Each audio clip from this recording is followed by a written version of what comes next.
upon his execution. Son.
And did those feet in ancient time walk upon England's mountains green?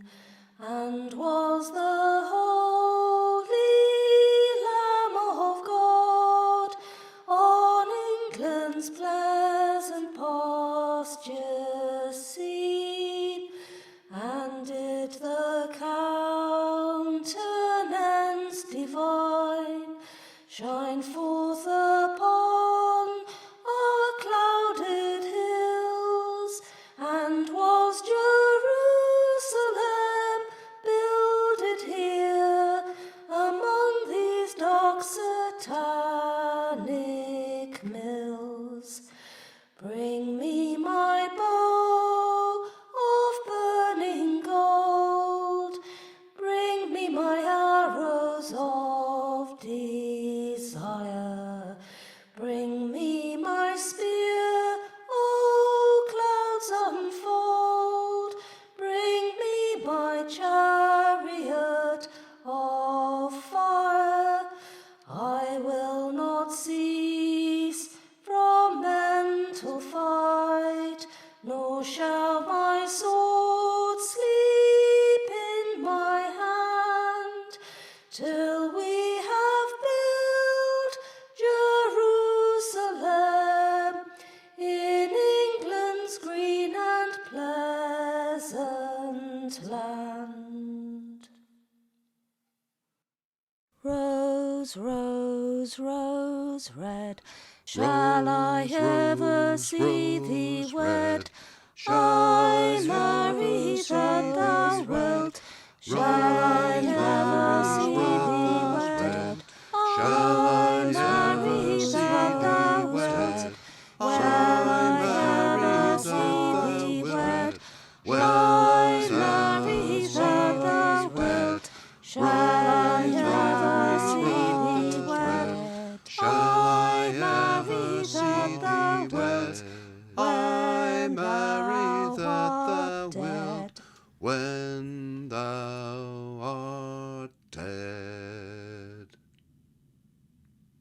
To enemies fair courtesy. Oh, the grand old Duke of Norfolk, 7 years in the tower, blue in the joints and black in the heart, they brought him back to power.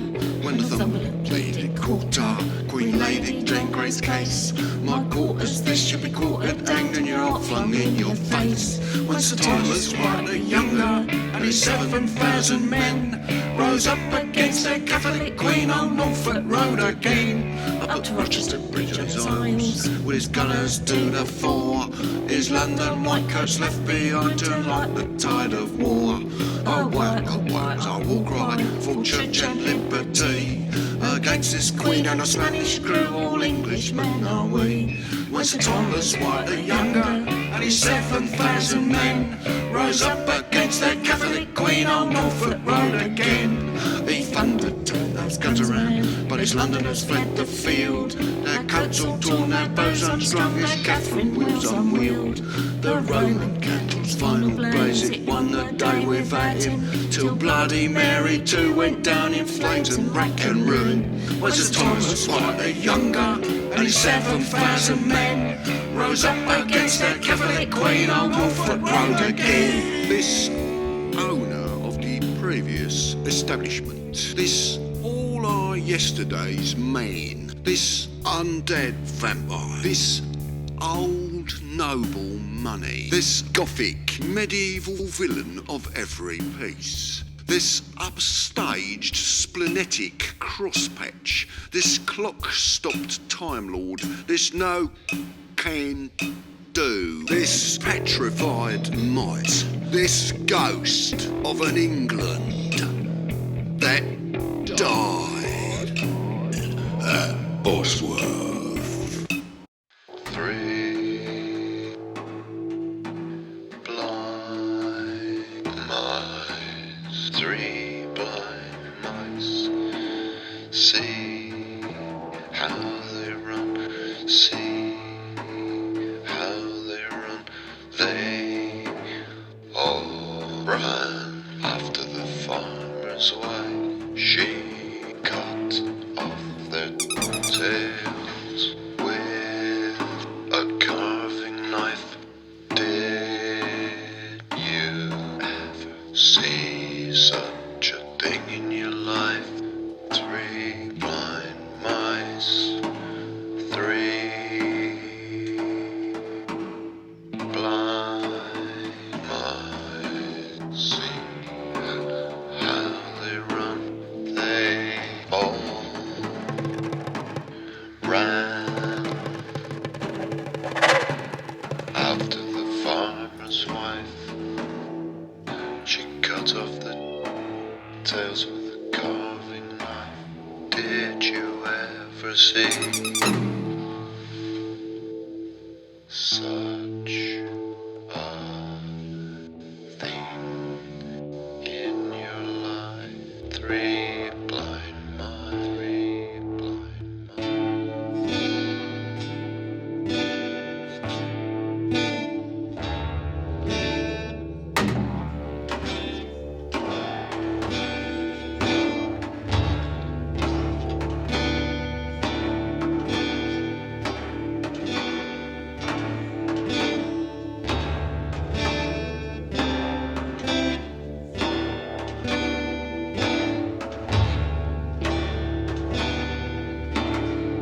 When Henry VIII divorced Catherine of Aragon, her daughter Mary was demoted from princess and court to lady and country exile, hence farmer's wife.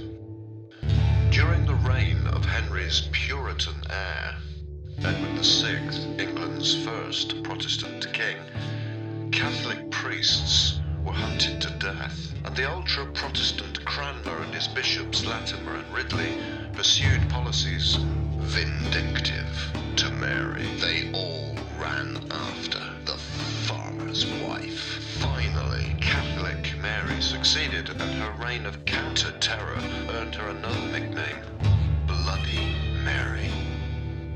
Wealthy Protestants fled the country in droves, but 300 were burned at the stake, notably Cranmer, Latimer and Ridley, who also endured blinding and torture. She cut off their tails with a carving knife. And the Oxford crowd watched. Did you ever see such a thing in your life? 3 blind mice, 3 blind mice, 3 see how blind they mice, run, 3 see how blind they run. mice, They see all ran how after the they run. farmer's wife, who cut off their See tails how with they a run. carving knife. Did They you all ever ran see after such a the thing in farmer's your wife, life? who As cut off their see tails how with they a run. carving knife. Did you They all ever ran see after such a the thing in farmer's your wife, life? who As cut off their tails with a see carving knife. Did you ever see 3 such a thing in your blind life? As mice, 3 see all ran how after the they run. farmer's wife, who See cut off their how tails with they a run. carving knife. Did They you all ever ran see after such the a thing? farmer's wife. See how they run. Goosey, goosey gander, whither shall I wander? Upstairs and downstairs, and in my lady's chamber. A priest over the old guy who crossed the new state god, the left foot in Southport, waited for his love. Mary Tudor, Bishop Gardner, killing and torturing prods, killing and torturing prods. Silver thumbscrews, manhood carvers, maidening their anti-Mary plods, anti-Mary maidening their plods. Goose-a, goose-a gander, where shall I wander? Upstairs, downstairs, in my lady's chamber. There you'll find a cup of sack and a race of ginger, the flesh and blood that overflows, the Christ in Mary's pitcher. The Queen of Heaven's makeless idol, of childless Mary Tudor and of Scots, of childless Mary Tudor and of Scots. Maids in waiting, headless church bells, pilgrim badges, nuns and empty cots. Pilgrim badges, nuns and empty cots. Goosey, goosey gander, whither shall I wander? Upstairs and downstairs, and in my lady's chamber. There I met an old man who would not say his prayers. I took him by the left leg and threw him down the stairs. Mary, Mary, quite contrary, how does your garden grow? How does your garden grow? With silver bells and cockle shells and pretty maids all in a row. Pretty maids all in a row.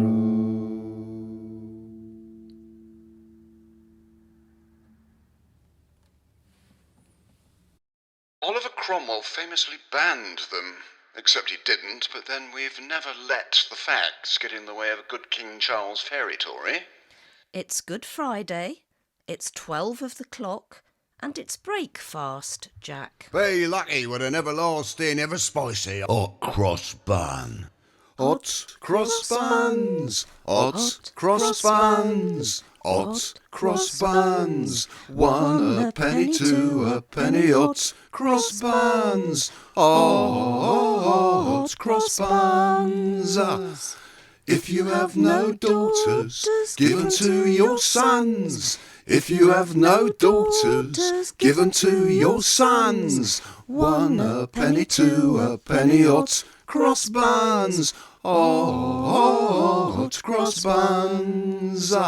But if you haven't any of these pretty little elves, if you haven't got any of these pretty little elves, if you haven't got any of these pretty little elves, you cannot do better than eat them yourselves. Self-interest, innit? The basis of the market. 1 a penny, 2 a penny, hot cross buns. Hot cross buns. If you have no daughters, then give them to your sons. Hot cross buns. Get 'em while they're hot. As hell, they're lovely. Happy Eastertide, Brother Jack. Happy Eastertide, Sister Jill. Jack and Jill went up the hill to fetch a pail of water. Jack fell down and broke his crown, and Jill came tumbling after. A selfish king had a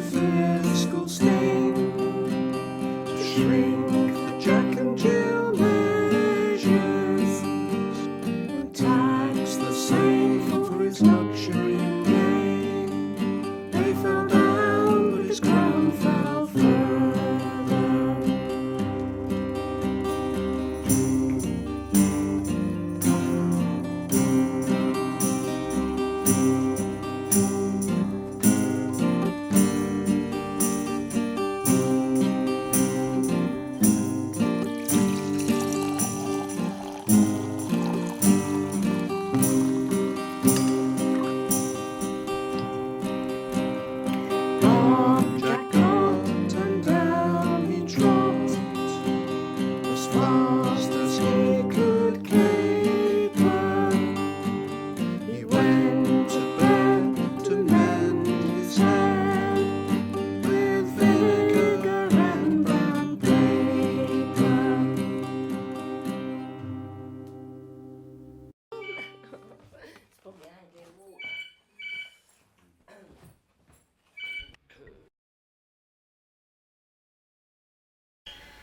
Little Bo Peep has lost her sheep and doesn't know where to find them. Leave them alone and they'll come home. Bring in their tails behind them.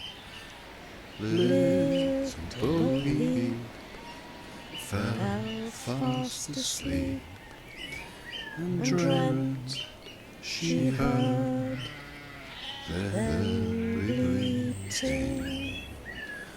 But when she awoke, she found it but a joke, for they were still fleeting. Then up she took a little crook, determined to find them. She found them indeed, but it made her heart bleed, for they'd left their tails behind them. It happened one day as Bo Peep did stray into a meadow hard by. There she espied their tails side by side, all hung on a tree to dry. She heard a sigh and wiped her eye, and over the hillocks went rambling. She tried what she could, as a shepherdess should, to attach each again to its lambkin.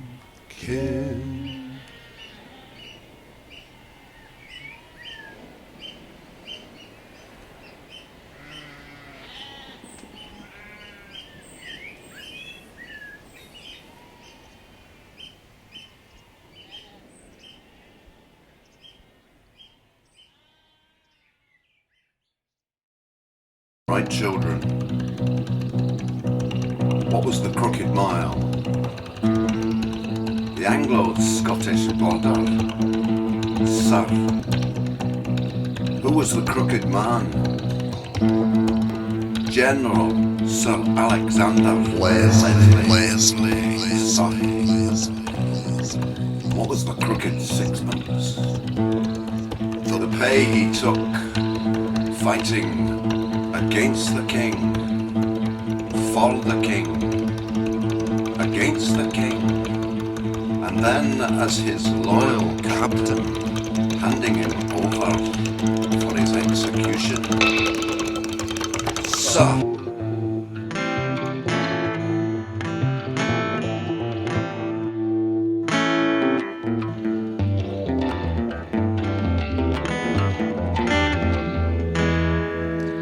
There was a crooked man, and he walked a crooked mile.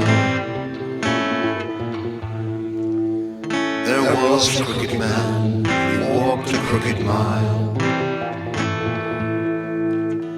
He found a crooked sixpence upon a crooked stile. crooked citizens on a crooked style.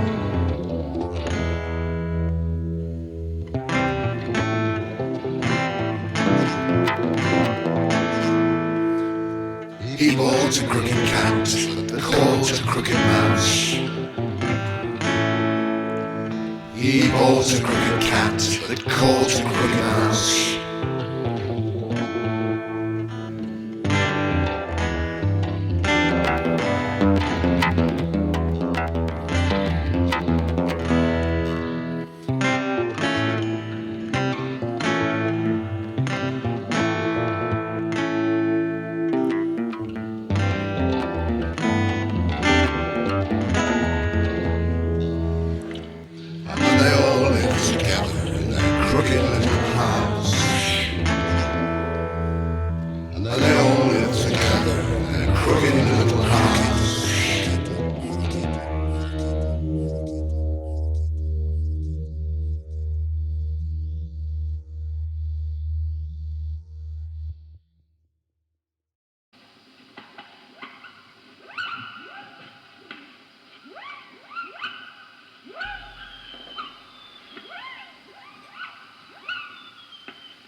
First Civil War, 1642 to 1646.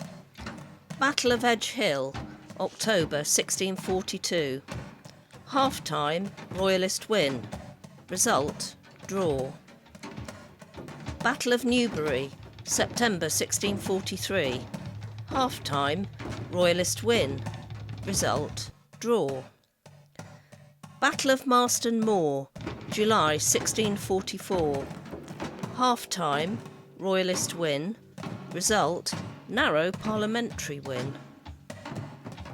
Battle of Naseby, June 1645. Fog-affected result. Half-time, draw after early Royalist lead. Result, decisive parliamentary win.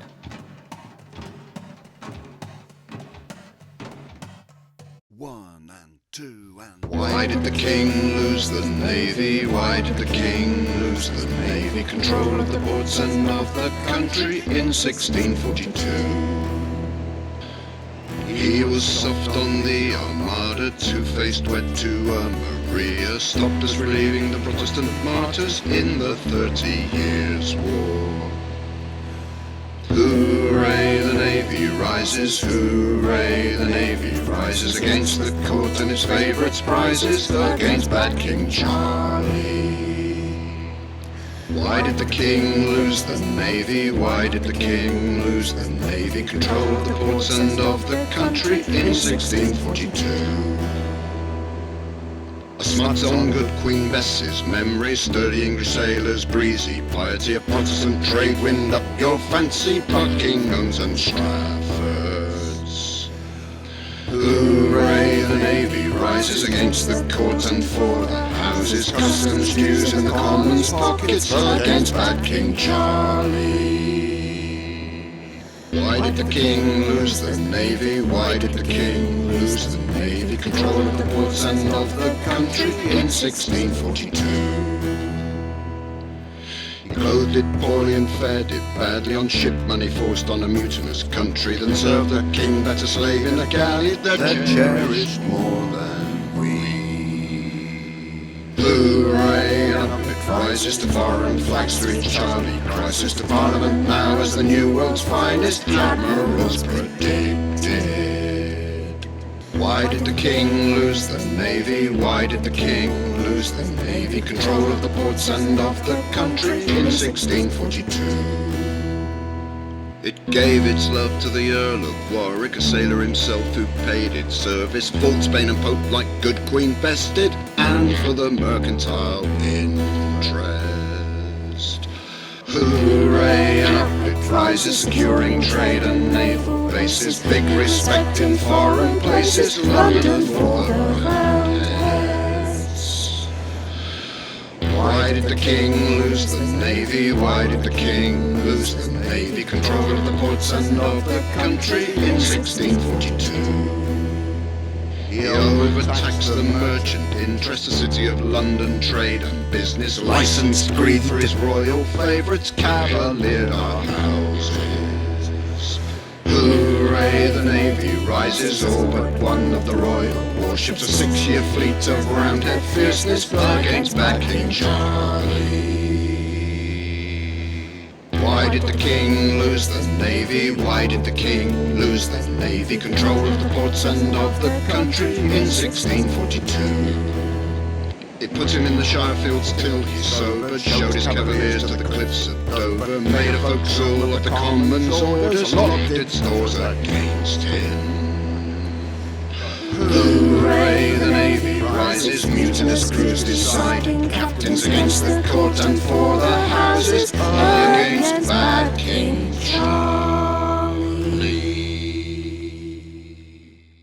The Siege of Lynn, as told by that later friend of the Lestrange family, P.G. Wodehouse. Take 4.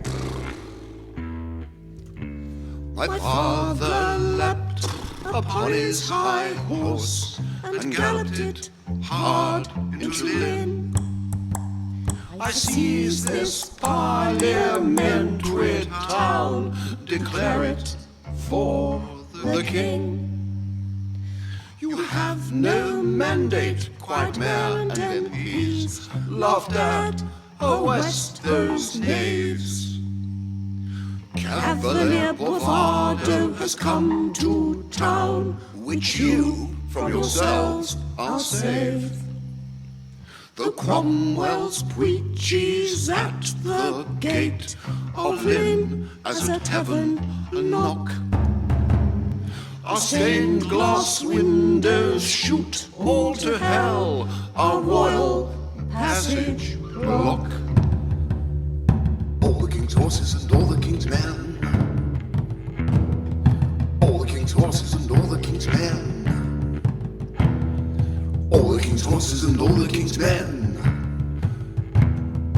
couldn't put Humpty together again. We are the laughing Cavaliers, and we need a royal we. Now it's swinging down with cannonballs, and the last laugh is on me. Say I, great king, your royal east, and loyal Lynn, I'll seize them. They're rebels for your majesty, and I'm the man to lead them. The king, he writes a ward letter and thrusts it into my hand. Roger Lestrange shall rule in Lynn, with phantoms I command. We live and die the Chevalier's life, and we spend a royal P on a black marble floor for our horses' hooves, and a falconer and a fool for me. Humpty Dumpty's having war. Who's that leading the artillery on the other side of the Ouse? Oh God, it's Cromwell!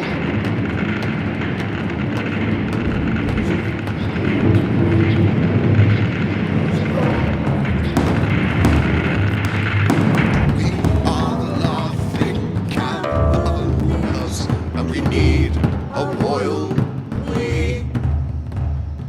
It's wheeled down with cannonballs, and the last laugh is on me, is on we. Boom! From Oxford town to Norfolk woods, the four winds see me wide. To bring my fine letter to a Jack, his poor coat to turn or to bribe. Captain Lehman, he is that seaman, cries he, we'll talk anon. I must now lay a while, but we'll return here to Appleton. He writes to Colonel Walton and he wings 6 redcoats in disguise. Show us his royal trader's head. They pinch me as a spy.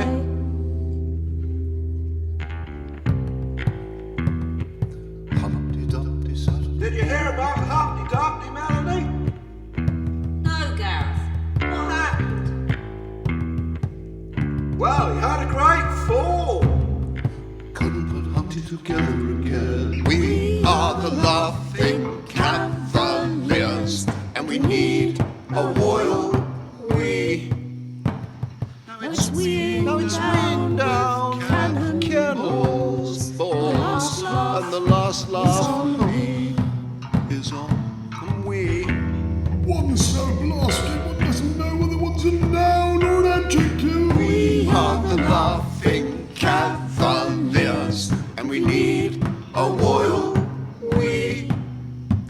Now it's wind down with cannonballs, and the last laugh is on we. Oh, quipes. Oh.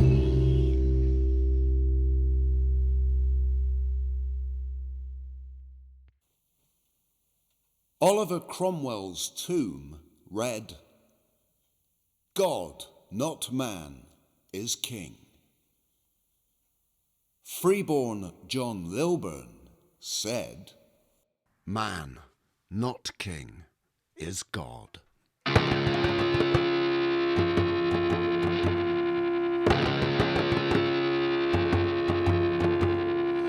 cut off his head with the crown upon it. God damn this king, we cried. Only tyrants will tremble recalling this day. Good men recall it with pride.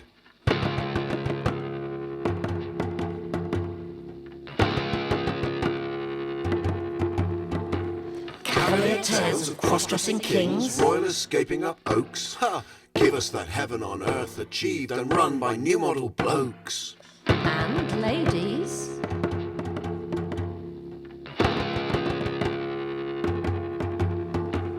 The greatest England for 400 years. From Agincourt to Waterloo. One with God on our side at Naseby Field forever. For England, for you.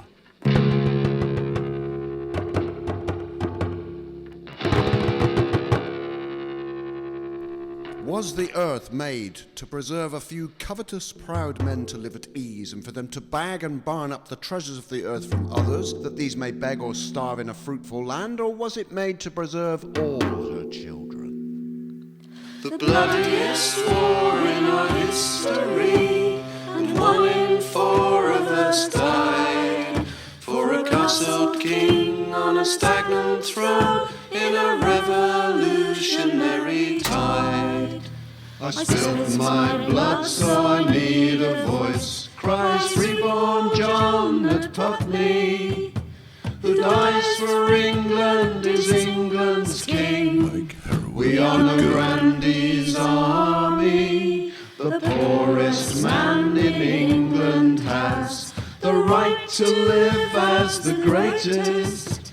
Our God's the all in all, our King's the Christ in every breast.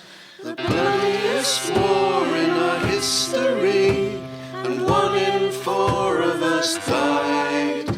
For a castled king on a stagnant throne in a revolutionary tide. We're the voice of the freeborn Englishman that was raised at Magna Carta, Robin the dissenting flag of the good old cause, the commoner garden martyr. I rose with Tyler, Straw and Hall when peasants shook the kingdom. I was sold down that river of blood by a king who hawked the soul of England. We need no manor, house or land to fix our permanent interest. We fight for England, our rights and ourselves, no mercenary business. The bloodiest war in our history, first died for a castled king on a stagnant throne in a revolutionary tide. I will rise at Kent's Hill and toll by toll. I will fall at Peterloo. March to Charterstown and a Newport Hotel to win this Britain for you. Die a million deaths in 2 world wars, though the portion's not so many, as died for Charles, that man of blood, and in our red coat army, a new model England truly advanced through rank and royal sin, in a cavalry charge to a future now, whose God, not man, is king. The bloodiest war in our history, and 1 in 4 of us died for a castled king on a stagnant throne in a revolutionary tide. The bloodiest war in our history, and 1 in 4 of us died for a castled king on a stagnant throne in a revolutionary tide.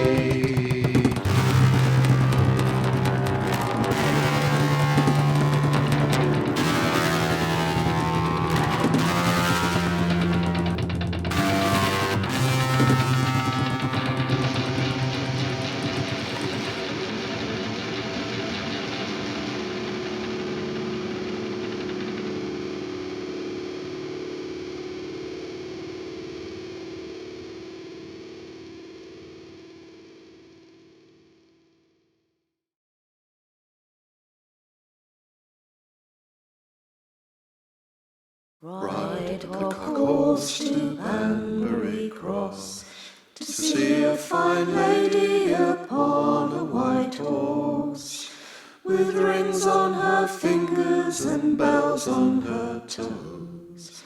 She shall have music wherever she goes.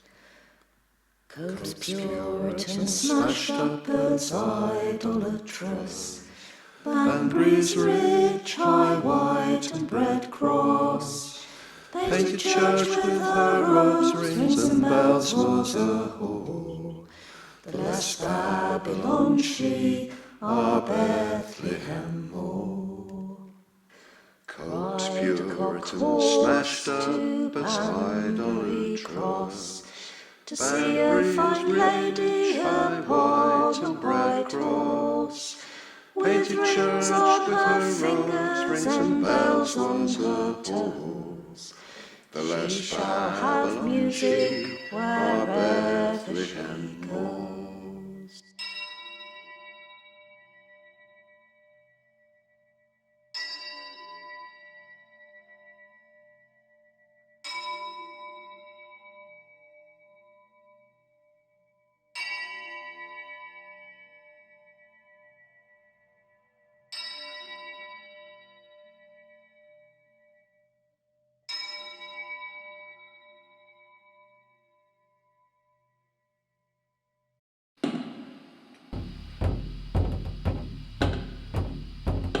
In 1648, when England suffered the pangs of state,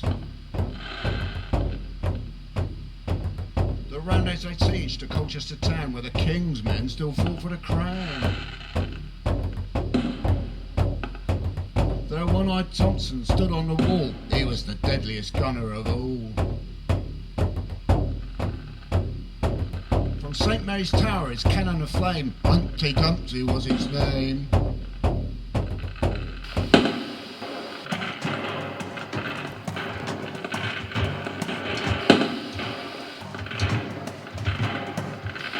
Second Civil War, 1648 to 1649. Siege of Colchester, June to August 1648. After extra time, draw.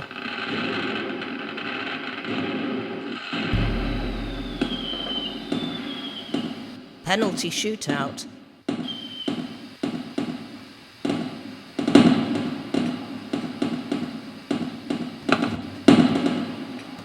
Parliamentary win. Humpty Dumpty sat on the wall. Humpty Dumpty had a great fall. All the king's horses and all the king's men couldn't put Humpty together again. Battle of Preston, August 1648. Decisive parliamentary win over Royalists and Scots. All the king's horses and all the king's men couldn't put Humpty together again.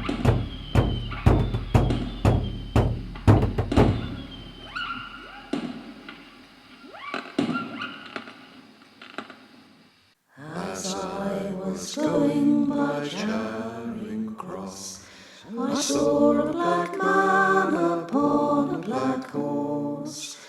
They told me it was King Charles the First.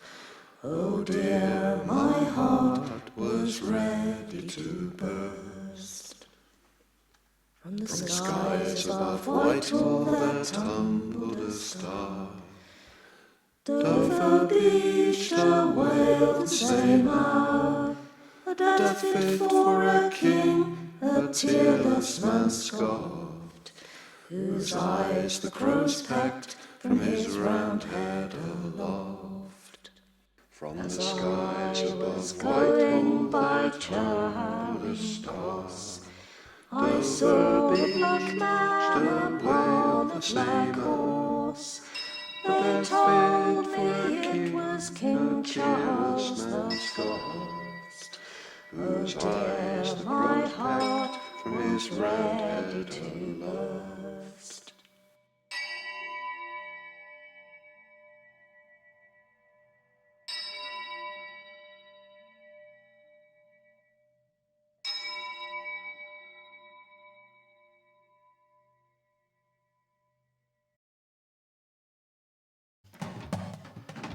Third Civil War, 1649 to 1651. Against Charles II, Royalists and Scots. Battle of Dunbar, September the 3rd, 1650. Half-time, Royalist and Scots massacre. Result, miraculous parliamentary win. Battle of Worcester, September the 3rd, 1651. The final.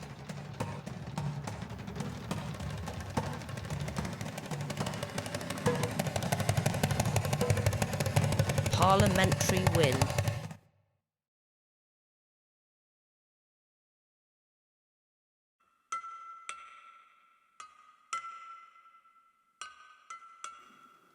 Homage to an unsung and underpaid group of East Anglian heroes who, when England's population was booming at a time of unprecedented economic growth between the end of the Elizabethan period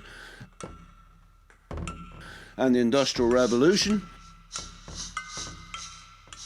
sailed north through hell and high water to the Arctic Circle and brought back the cheap, nutritious foodstuff a growing nation needed. And precious little thanks they had for it.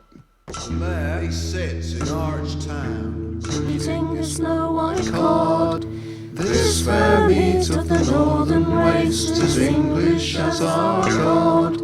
We need a fleet to bring it home, to feed our growing nation, of salts who sail close to the wind and closer to starvation. The frozen price of Iceland cod is Norwich market cheap, but the rising tax on catch and salt makes tar and fishwife weep. Oh, these chippy men of Nelson's breed who brave the northern seas, they paid the highest price of all and the meanest price received. Oh, these chippy men of Nelson's breed who brave the northern seas, they paid the highest price of all and the meanest price received.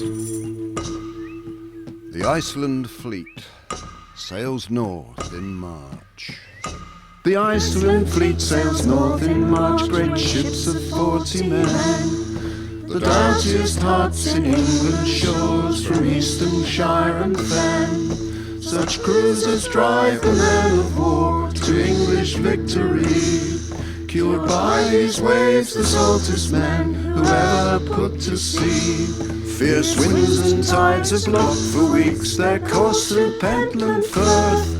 the nearest place to death and hell on all God's Christian earth. Oh, these chippy men of Nelson's breed who braved the northern seas, they paid the highest price of all and the meanest price received. Oh, these chippy men of Nelson's breed who braved the northern seas, they paid the highest price of all and the meanest price received. The Danish king sits like a storm that broods upon a shore. The Danish king sits like a storm that broods upon a shore. 5 miles of Iceland you must toss, nor trade nor fish there more. No time, sea lads, for native cures and cods hung out to dry. Our summer catch is steeped in salt to keep it from the fly. And salt is taxed at rising rates by Oliver's excise. And 10 score carp per loaded ship his officers will prize. Oh, these chippy men of Nelson's breed who brave the northern seas, they paid the highest price of all and the meanest price received. Oh, these chippy men of Nelson's breed who brave the northern seas, they paid the highest price of all and the meanest price received. Widows and traders who keep afloat these ventures. Widows and traders who keep afloat these ventures seal their loan with a premium more than twice the mean, for so many come not home. Along the Jackdaw's journey home and deep the briny ocean, and toothsome was the bone white carp that fed a hungry nation. And on the Norfolk fishwives stand with woodcombs in their hair, in August at the water's edge, when fish nor men appear. Oh, these chippy men of Nelson's breed who brave the northern seas, they paid the highest price of all and the meanest price received. Oh, these chippy men of Nelson's breed who brave the northern seas, they paid the highest price of all and the meanest price received. Oh, these chippy men of Nelson's breed. Arr, Jack lad, our Commonwealth loves us no more than that king and his thieving shipman he did. When Cromwell was running the English Republic, I, Charles II, was in France. And Cromwell said that all I cared for was my oar and my shoulder of bœuf. Oh la la. One thing you can say about Cromwell, he called un bon fourche un bon fourche. How you say, a good fuck, a good fuck. Zut alors. A frog he would a-wooing go, hey ho, says Rolly. Whether his mother would let him or no, with a roly-poly gammon and spinach, hey ho, says Anthony Rolly. So off he set with an opera hat, hey ho, says Rolly.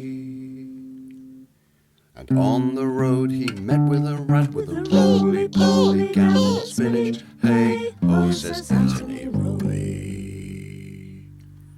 They came to the door of Mousie's hall, hey ho, says Rolly.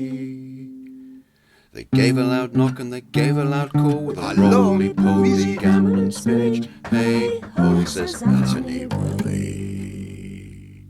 Pray, Mrs. Mouse, will you give us some beer? Hey ho, says Rolly. For Froggy and I are fond of good cheer with a roly-poly gammon and spinach, hey ho, says Anthony Rolly. But while they were all a merry-making, hey ho, says Rolly, a cat and her kittens came tumbling in with a roly-poly gammon and spinach, hey ho, says Anthony Rolly. The cat she seized the rat by the crown, hey ho, says Rolly. The kittens they pulled the little mouse down with a roly-poly gammon and spinach. Hey ho, says Anthony Roley. This put Mr. Frog in a terrible fright. Hey ho, says Roley. He picked up his hat and he wished them good night with a roly-poly gammon and spinach. Hey ho, says Anthony Roley. But as Froggy was crossing over a brook, hey ho, says Roley. A lily white duck came and gobbled him up with a roly-poly gammon and spinach. Hey ho, says Anthony Roley. So that was the end of 1, 2 and 3. Hey ho, says Roley. The rat and the mouse and the little froggy with a roly-poly gammon and spinach. Hey ho, says Anthony Roley. Merci. Très bien, madame. Très bien, monsieur. Oh là là.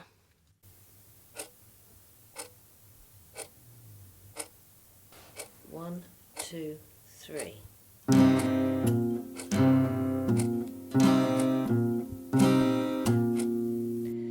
Hickory dickory dock, the mouse ran up the clock. The clock struck 1, the mouse ran down. Hickory dickory dock.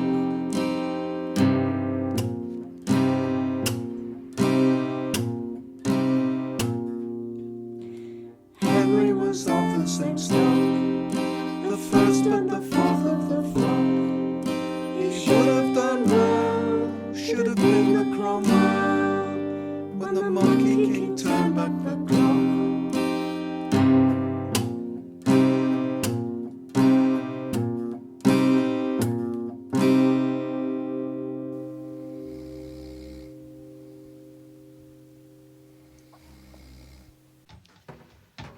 I'd rather have a plain, russet-coated captain that knows what he fights for and loves what he knows than one whom you would call a gentleman and is nothing else. Headless horseman pulled a head and pulled a face as well. Says I to the horseman, why the long face? Says he, I've come from hell. I chopped off the head of an absolute king and a traitor to all he led. But the good King Charles, his very Tory, is anything but dead. Oh, they dig up my body, chop off my head, spike it on Westminster Hall. Not for my high over righteous zeal, for my Republican law. A king sold his soul for a Bloody Mary, the old foe his fingers crossed. Better the Irish we royally cheat than the Roundhead who cannot be mossed. Though I stained the pale from green to red in 1649, grave robbers butcher my body because I stopped absolute Charlie in time. Oh, they dig up my body, chop off my head, spike it on Westminster Hall. Not for my high over righteous zeal, for my Republican law. A headless horseman pulled a head and pulled a face as well. Says I to the horseman, why the long face? Says he, I've come from hell. I stained the pale from green to red in 1649. To hell or to Connaught, despoil me for that, not for being ahead of my time. Oh, they dig up my body, chop off my head, spike it on Westminster Hall. Not for my high over righteous zeal, for my Republican law.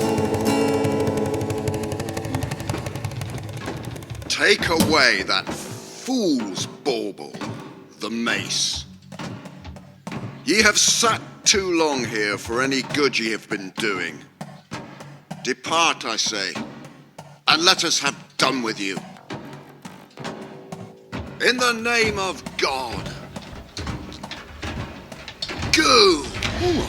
Headless horse and pulled her head and pulled her face as well.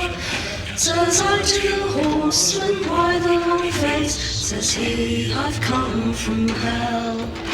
I chopped off the head of an absolute king and a traitor to all he led. But the good King Charles is very Tory as anything but bread.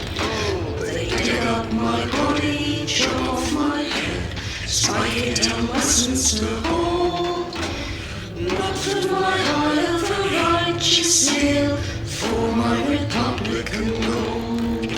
That king sold his soul for a bloody Mary, the oath of his fingers crossed.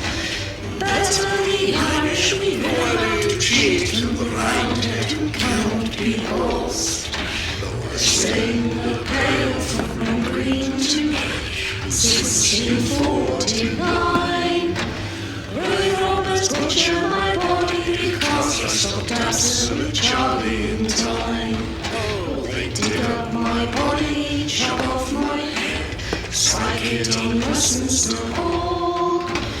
Not for my eye of the righteous seal, for my Republican goal. A headless horse and pulled her head, pulled her face as well. Says I to the horseman by the long face, says he, I've come from hell. I stayed in the pale from green to red in 1649. To hell, to Connacht, despoil me for that, not for being ahead of my time. Will they dig up my body, chop off my head, spike it on Westminster Hall? Not for my eye of a righteous seal, for my Republican goal.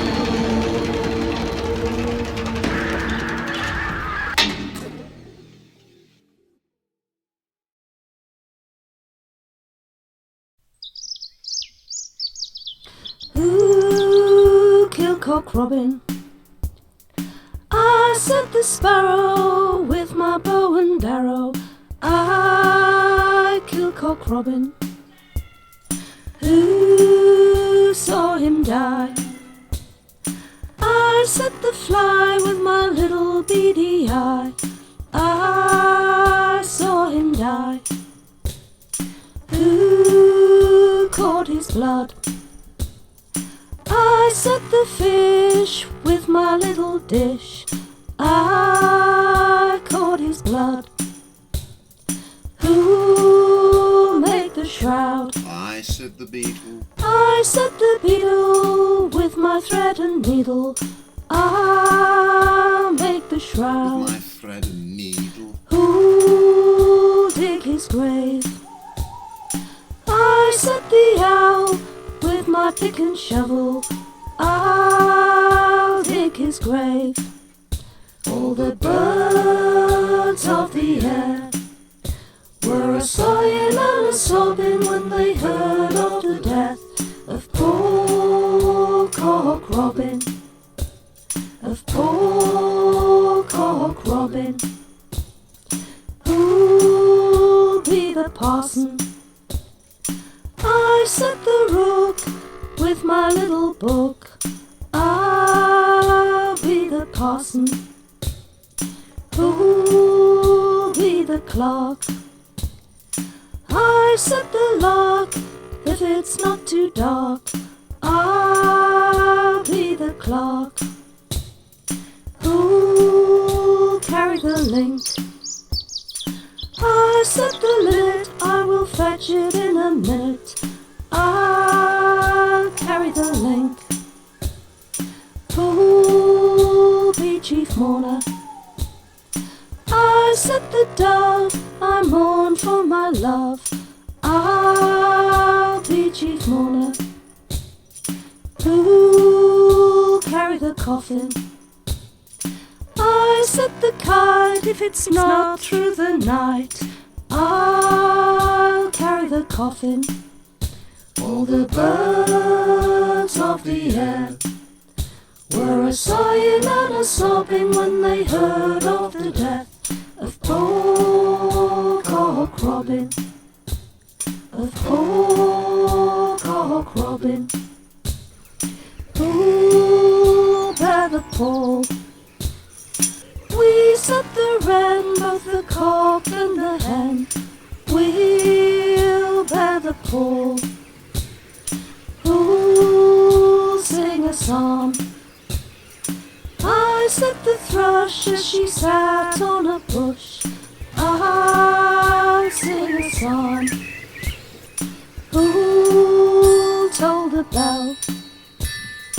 I said the bull, because I can pull, I'll toll the bell.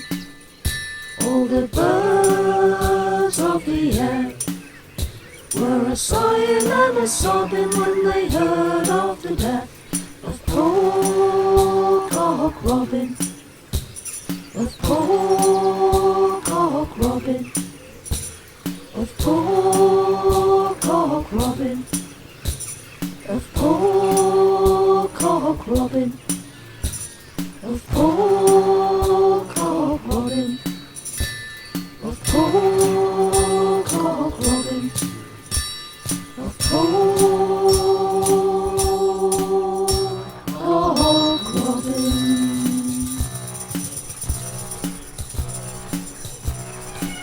All the birds of the air were flying and flying.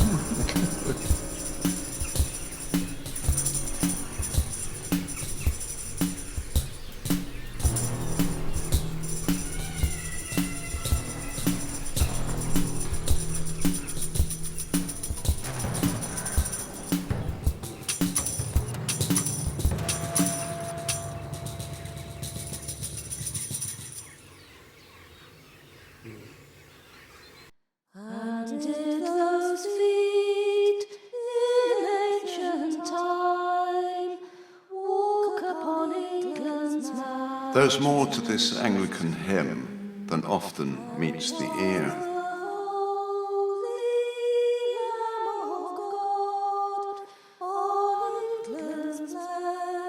The words were written by the radical dissenting poet William Blake in 1804 and are an Arthurian vision of the New England fought for by the parliamentary side in the English Civil War in the 1640s.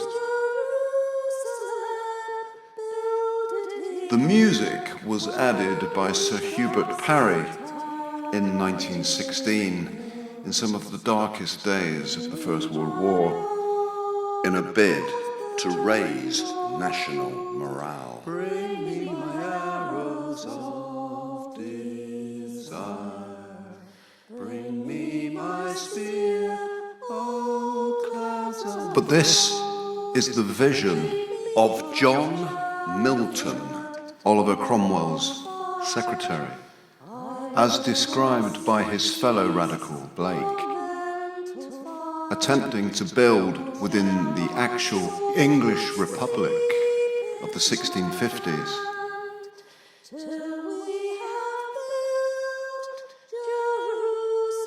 Levelling green flags flying over its radical wing. A new England.